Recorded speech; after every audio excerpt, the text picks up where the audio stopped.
You're listening to the Ballet Piano Podcast, lifting the lid on dance accompaniment.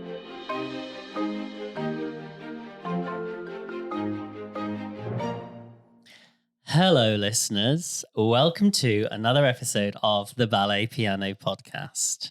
I'm Matt Gregory, and I'm here with Chris Hobson. Hi. And Akiko Hobson. Hello.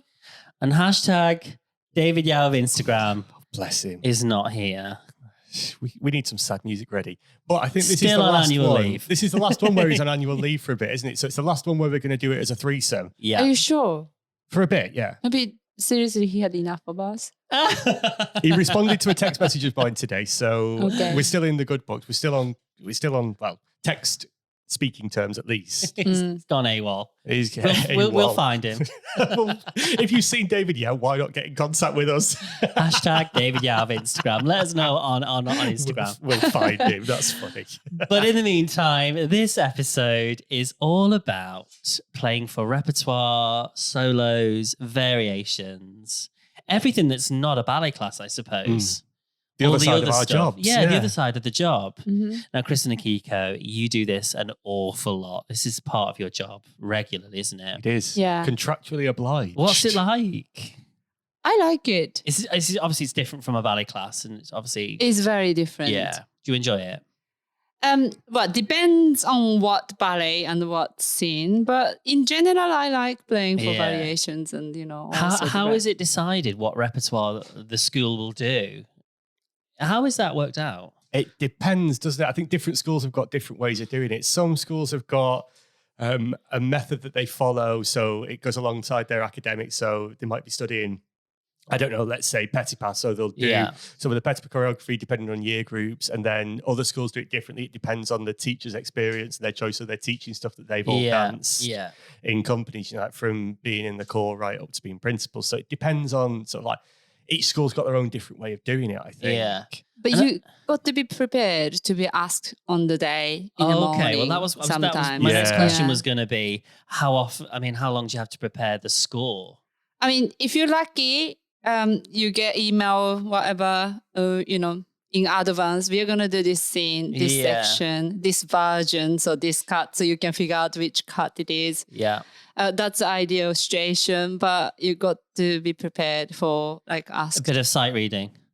Yeah, well, I mean, if it's a standard ballet like Sleeping Beauty, Swan Lake, you played before, by Yeah, now. So it's not going to be a sight reading. Yeah. However, you do have to be able to sight read if it's necessary. But even when you've played it before, that doesn't necessarily mean you're going to have a good session, even if it's the solos or the part of dirt or you're doing a full colour, because Yeah. you've got to know the version. So it's a different cut with different versions. Yeah. And we're doing Sleeping Beauty about 18 months ago and getting a bit of stick off the teacher because they were only doing half the coda for one of the girls' variations. And she hadn't told me, she just said, we're doing the Paris Opera version. So, okay, that's great. But I didn't know that they only do half the coda. Oh, I see. So, and I think I was the first person she maybe used a CD to teach it at one point. So then I was the first pianist to go in. Of course, she'd not told me. Yeah. She's not said, here's a YouTube link to what I'm doing or here's a DVD. Mm. So, then I ended up writing in it. I think I wrote Paris Opera Ballet version, cut, brackets, lazy version, because it was only half the coda. I just use the same music after Chris used it, and I opened it, it says Paris Opera version, in bracket, they're lazy. Half size. I was like, okay. Okay. I guess you have to rely on a properly annotated score, Yeah. don't you? Where all the steps are marked. And listeners, if you're not so sure, what happens is all the steps of the choreography are marked onto the score, aren't they? Yes. And Very badly. Oh, really? Well, but maybe it's just me, but I tend not to understand as a pianist the handwriting. Oh, yes. It's yes. very If it's difficult illegible, for me to read. So Yeah. I try to get a clue, but it's amazing sometimes, very clear writing. Oh, I understand where to start. But yes. yeah. And I mean, it's done as a reference point, isn't it? So the choreographer or the rehearsal Yeah. director or whoever, I- or even the notator can say, we're going back to this point Yeah. in the score. So it's a reference, isn't it? Yeah. Musically. And so the choreography matches up with the Yeah. music. And also to that end, you probably need to know the names of steps Yeah. Yeah. to play a good rehearsal to be proficient in it. Yeah. But we're quite lucky, aren't we? Because our colleague, so who's on our team, is amazing at writing down all the notes in the scores. Yes, his writing is amazing. It's so precise. It's super legible. Mr. It's a Mr. Mark Webster, yeah. Oh, Yeah, who is what a legend. a lovely guy. He's a gorgeous person. But He's his so writing good. is So he so annotates reliable. it nice and detailed. Oh, yes. Oh, good. Like- But not too much detail. I took over from a pianist when I joined Northern Ballet. I was trying to work out whether I should say their name, and I shouldn't. But this guy would write everything into the score, like to the point, as I upstage left, third in from the right, they looked to the right with their right eyebrow and things. Absolutely everything was annotated in this score. And I remember being given the score, and I was still quite new at playing full scores at the time. And the assistant music director saying to me, rub everything out apart from the bits that I've got in mind because it's all completely irrelevant. So stuff where I wanted to write in, like, oh, this is a B natural, not a B flat, things like that. It was just, somebody at the back breathes in or farts at this point. Absolutely everything was in this score, bless him. If I opened a score and it was so heavily annotated, is that not a bit overwhelming? Because you think, you've got to pick up on every bit of choreography or what have you. No, like you don't need to pick up every single choreography. It's when, they stop during the rehearsal and you need to know where to start. That's when you have to pick up what is written on the music. Yes. So you don't need to, Once you start playing, you just play it, don't you? Yeah. I mean, the few bits that, it says like you have to watch the dancers to slow down or things like this, you need to be aware. Oh, there was a great one. I forgot about this. I went for a drink a couple of weeks ago because we're now allowed to go out and socialise again in the UK with a friend of mine who's a conductor, and he used to guest up at Northern Ballet. And it was for David's, what was it? Three Musketeers, which is all Malcolm Arnold music. Absolutely fantastic play. And it was superb. And one of the cues was a visual. So when the guy hands over a prop, I think it was a letter or something, or a book to one of the other dancers on stage, that's when the music starts. And of course, Tim was dead new to this at the time, my friend. So he'd done the trainee course at the Opera House, and then he went into conducting. So he was up at Northern, and he just hadn't picked up on that cue point. So when the dancer hands over the book, nothing happened. So he did it again. And then on the third time, he eyeballs Tim in the pit, hands it to the dancer and goes, full auditorium. Everybody in the audience is peeing their pants, laughing, and starts clapping, and then off it goes again. And we were talking about this last week or the week before, and he's like, I felt tiny. I felt very small at this point. It's like, but I realized I should always look for everything that's happening on the stage and not just take it for granted. But sometimes in the rehearsal studio, because of the angle or the piano or there's a curtain or where the dancer is, sometimes you just physically cannot see the dancers for the cue. Yeah. And then you just have to guess, don't you? Well, guess or shout at people if you can't see if they're in your way. I'll politely advise people to move out of the way. And like you say, we talked about this in the class series, that doesn't tend to happen in the companies, but it does happen in schools. So, and I don't think it's being rude particularly. I think it's making people aware that you can't do that. So you learn the behavior in the school when you're very young, that you cannot stand in front of anybody. My argument is you don't stand in front of each other while you're waiting on the side because you all want to see what's going on and pick up every correction. Why do you think it's acceptable to stand in front of a musician? Because we need to see as well. I mean, is it easier to play a call if you have a conductor there? Say they're conducting the rehearsal and then you just happen to be the rehearsal pianist.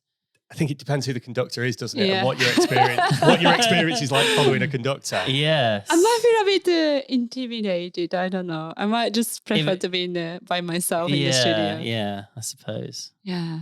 But then on the good side, if the conductor takes it too fast or too slow, it's not your fault. Because quite often, one of the easiest things to blame is the music because, it's a bit faster, it's a bit slow. It could just be you're playing the right tempo, but it's later on in the day or it's the end of the week. So everybody's tired and they just need a little bit more time. Or ultimately, it's coming towards the end of the day and they want to get through it. So you just take it up a little bit. To finish to finish on time, Oh, yeah, of course.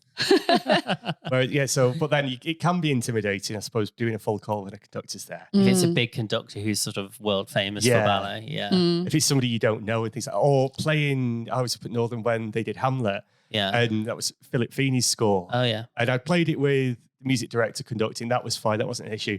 But then when Philip came into the room, that was like this whole heap of pressure because the score was incredibly fiendishly difficult. It was an amazing score to play. Yeah. But it was so difficult. And when Feedy came in, I just ended up all fingers and thumbs at one point. Of course, So I went of up to him course. afterwards and apologized. Like, I'm really sorry, you're a god, and I really just screwed that up.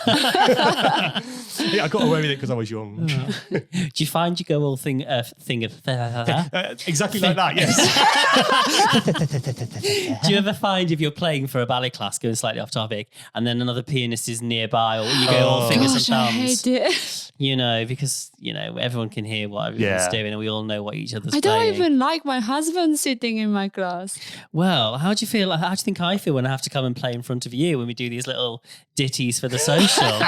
You two just rock up and sight read it, and I've been rehearsing it for a week, and I still get it wrong. Oh, no, you don't. And we must just be slightly better at blagging and covering our mistakes. Yeah, sight reading experience. What's it like playing for variation class? And let's say it's an assessment, and you've got all the same variation. You do this one. Go on. God, Do you have to sort of keep it interesting, don't you, or play it as though it's the first time? It's kind of when you are practicing a spelling or something, and then after you spell the same word 10 times, you start to feel like you're spelling it wrong. Right. That's how you feel. You play the same tune again and again, and you feel like you're doing wrong thing. So Yeah. you have to fight within you that you're doing the right thing and you're doing the right speed. And as one assessment I played, and one of the rep was, the Sylphid, the Chopin's Prelude. Dun, Yeah. da, da, dum, bum, Yes. bum. But in the ballet, it's very slow, and they repeat 3 times, and very, very slow. So it's very easy to play for. But after I played for 10 dances, I lost myself, and I got lost how many repeat I did. Oh. And I was sweating myself. Is it the second one? Is it the third one? Oh. So it's more like your mental challenge that you Yeah. have to do. It's easy to get lost with things like that, though, isn't it? Yeah. Like sometimes if you've got to repeat, let's say it's got first and second time bar, and then you've got to go to the third time bar, Yeah. and then continue on. If you're playing a full call, or you've looked out the window, you've done anything, you've got momentarily distracted. And you go, oh God, is this the second? Is this the third? Yeah. I'm not quite sure. So in a way, it's easier to follow the difficult bit and just keep playing. Yeah. No? Well, things that things that sound the same all the way through and that look the same on the score can be confusing sometimes, can't Yeah. Would you care counting. to elaborate? they? Yes, it What's makes me sound the- like an idiot, but that's fine because it was a pure accident. So a few years ago in a summer little course performance, we'd been doing the entrance of the Swan Lake at Yeah, that was funny. I've got all the stuff on iPad, and I've got this fancy little Bluetooth pedal. So you press it to the right, the page goes to the right. Press it to the left, it goes to the left. Perfect. Used it on gigs, used it everywhere. Hadn't been an issue. And then this one day, I pressed go forward, didn't work. Go back, didn't work. Then it was jumping forwards pages and backwards pages. And of course, everything in that entrance of the Swans is the same. You look at the score and it's the same. It sounds looks the same, yeah. It's difficult. So, I'm just ended up vamping around 8 or 16 bars or something like that and just keep going around. Akiko's, I think you were to my right or to my left. I can't remember. You were peeing your pants It laughing. was so funny. I have never seen my husband panicking so Because he's so much. cool as a cucumber usually. Yeah. I remember looking at the teacher, who's lovely, the lovely Larissa Bamba. I just started going, where are we? What's going on? And then actually, I must have added in at least an extra 32 bars or 48 bars, and then eventually managed to get out of it and move on. It was, That was difficult. hilarious. It was so entertaining to me. I played that. And this was in performance. This was in a Yes. performance, yeah. You couldn't stop. No, No. of course not. But I played that for a decade and a half. I know Yeah. that piece of music. I just because I wasn't paying attention. It was the last Friday before I was going on my summer vacation. And But I it was wanted just a to get page out of turning, there. wasn't it? That was Yeah. it. And because I wasn't paying attention, Yeah. everything just threw me. Yeah, In that was hilarious.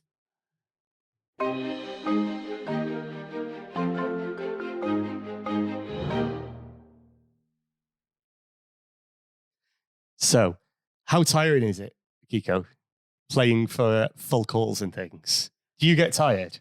Because it's a different stamina, isn't it, to playing for a ballet class? Why are you asking me? You have to answer. You are the most experienced company pianist. I should have asked the question. That's all right, I jumped in. I was thinking about it during the call to actions there and things like that. And I was like, okay, that's going to be a good topic. I think it depends on what the score is. Because playing for class, we've talked about this in the class series, can be very tiring, both physically and mentally.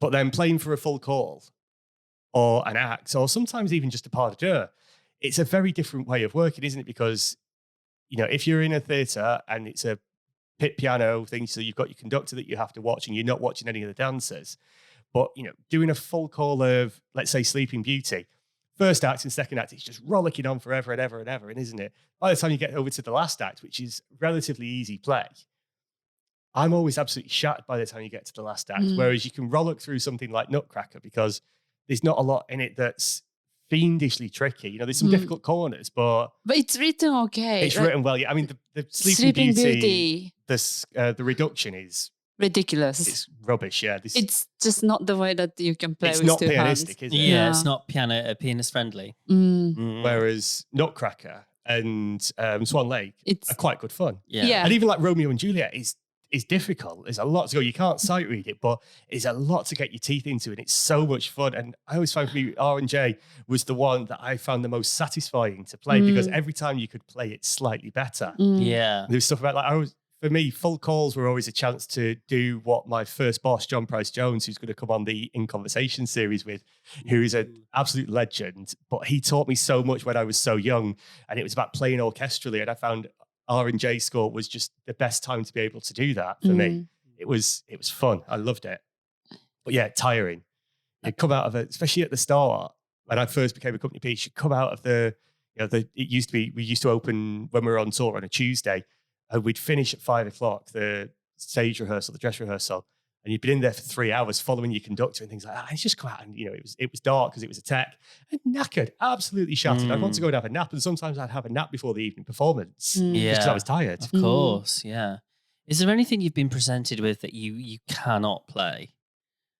And you think, do you mean on the spot, or you have time to learn? Well, both. Have you ever been, okay, we're doing this today, and it's you think, oh, I need a week on this or something? Well, I had to sight read one, and I was freelancing at that time, and I just went in, and the teacher was very kind and said, I don't think you can like sight read unless you know the music. And it was a scene from the ballet called Reg's Progress. And I don't even remember the tune anymore now, but at that time, like, it was very fast music, and I obviously didn't even know that ballet at that time. And then I said, well, I'm here anyway, so I try. And oh gosh, it was very tiring. I somehow managed not to stop while they are moving. And I somehow managed to play, but I do not remember a thing. I just focused on the music and what was going on in the studio. Eyes down. Sweating. Wow. And I don't think I had a blink. Like I blink. You didn't blink? I didn't blink. So it was quite, And did it get better the more you did it in that call? During the rehearsal, it got better. And I started to get the cues and things like this. But in the beginning, I was like, oh my gosh, this fast music just continues forever. I just wanted to go somewhere. I think that's so amazing. One of the worst ones is, okay, dancers, you just mark it through until we get to a certain section, which is 5 minutes later. Chris, just go from the top and they'll just mark it. You go full out. And he's like, for 5 minutes, you're slogging your guts out, and people are at best turning around 90 degrees. No one's sweating or anything. You're the one who's putting in the effort in there. You have to play whole section when they're just stopping. It's like when the parent company's been to teach some of the older students Swan Lake the last act, and because this happened to me, they'd been doing it. I think they'd been doing it in the company, and then when they came to the studio, I didn't know how much they'd done. I was like, oh, we'll have an easy ride here. And then the lovely rehearsal director's like, okay, right from the top, Chris. Oh my God. We get to the very end of Swan Lake, the A minor section where it's all offbeat. I've never felt so happy to play that, because it just got to the, and actually, I don't think, to my own defense, I don't think it was a bad rendition. It was just slightly rusty after 2 years of not doing it. Once I was playing for this one particular Giselle, and then as soon as I heard Giselle, we were doing Giselle, it's pianistically very easy. So I just thought, oh, it's Giselle, it's fine.